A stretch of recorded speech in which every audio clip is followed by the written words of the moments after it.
Хүрдгийг нь мэдэхгүй замаар хам хуул мэд жаргалтайгаар нисэн хатсан талхаа шоргоолж дөөрүүлж өгөөд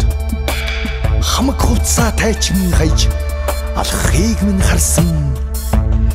харгаргийн охин тэнгэр надад дурлаад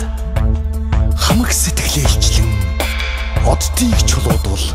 би яа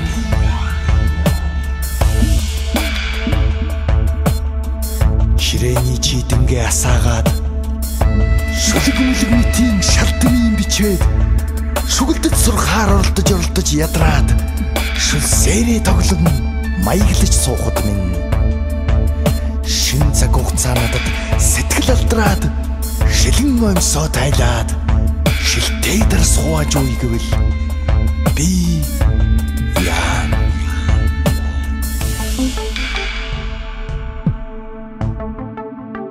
борооны туслуудад шүлэг уншиж өгөөд цасан ширхгүүдэд онигоо ярьж өгөөд урсгал усанд амьдралаа яриад бүтэн жилийг өнгөрөөхөд орсон бороо хөрсөн тусалгүй ууршаад хайсан цас газар унлгүй хайлаад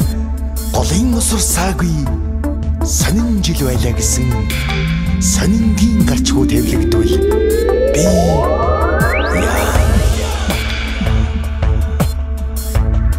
яар сонсогдох хүчин чадал бүхий өндөр технологийн өсгөж залгаад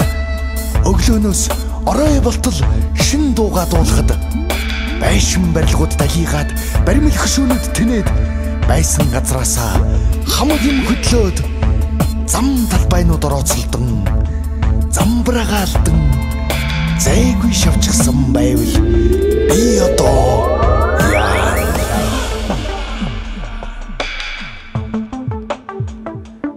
байсан газраасаа хамаг юм хөдлөөл би